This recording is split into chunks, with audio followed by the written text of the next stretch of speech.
Hello and welcome. Let's just settle in for a moment. We're not here tonight for a history lesson, with lots of facts or figures. Instead, we're here to just drift.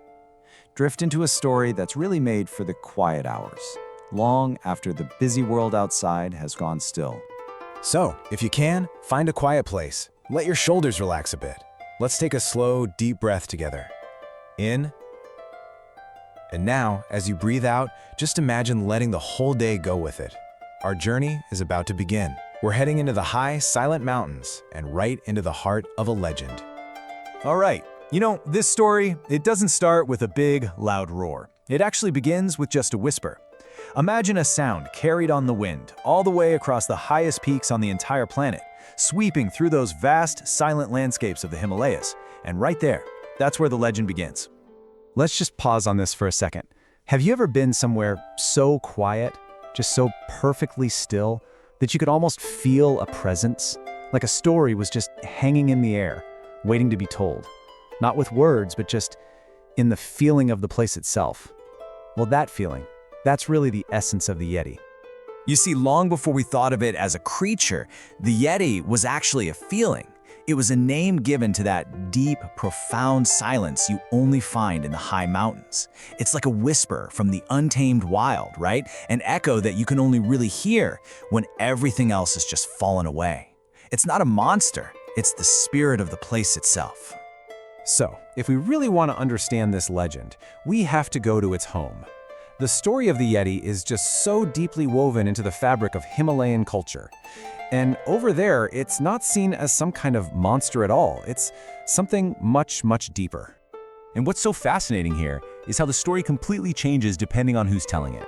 In the West, the legend gets turned into the Abominable Snowman, right? This creature that we're supposed to be afraid of, maybe even hunt. But in the Himalayas, wow, the perspective is just completely different. Over there, the Yeti is seen as a guardian, a spirit of nature that actually protects the sacred mountains. And this idea really gets to the heart of that local reverence. It all comes from this deep wisdom, this understanding that the mountains aren't just rock and ice. No, they're sacred spaces. And the spirits that live there, including the Yeti, they're meant to be respected, not feared. They're just part of the natural balance of things. Of course, when a legend is this powerful, it's bound to leave some ripples in our world, right? Little traces that seem to cross over from myth into our reality. And these are those moments. The times when people claim they've actually seen something, like footprints in the snow. So this story really started to travel far beyond the mountains back in the 20th century. It kind of started in 1921, when the first Western reports gave it a name that really stuck. Then, fast forward to 1951, and the mountaineer Eric Shipton takes this incredible, now famous photograph of a huge, mysterious footprint in the snow.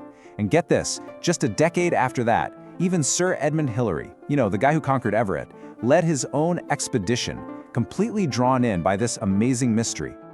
So what does that leave us with? We're just left to wonder, aren't we? When you really look at that photograph, what are we actually seeing? Is it a real physical trace of some unknown creature? Or could it be something else? Maybe just an echo of a story. A legend so powerful that it can leave an impression not just on the snow, but on all of our imaginations. But maybe searching for a physical creature is missing the point entirely. What if the true power of the Yeti isn't in a body of flesh and bone at all? What if it's really about what it represents for every single one of us, a symbol of something vast and ancient and truly wild? I mean, think about it. The Yeti is really a symbol of the untamed spirit of nature, isn't it? It's this beautiful reminder that there are still places in our world that are wild and free. It stands for the mystery that lives just beyond the edges of our maps, and for the simple, pure power of the unknown. And, just maybe, it's also a symbol for that little bit of wildness that's hidden deep down inside all of us. And now, let's just let all those questions fade away. Let's just allow ourselves to drift. Let your mind become as quiet and as vast as those high mountains we've been talking about. This part of the journey, this is just for your imagination. Just imagine. Imagine you're there, right now. The only sound you can hear is the soft, gentle crunch of the snow under your feet. A quiet rhythm with every single step. And you can feel the air on your face. It's cold, Yes, but it's so pure, so clean.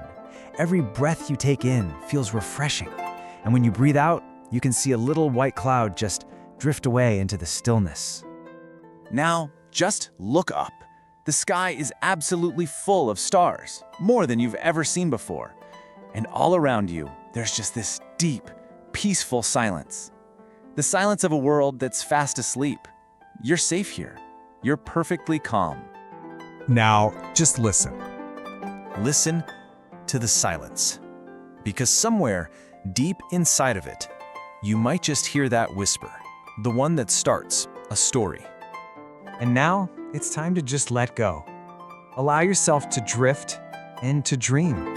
So I wonder, what legends will you find waiting for you in your own quiet hours tonight?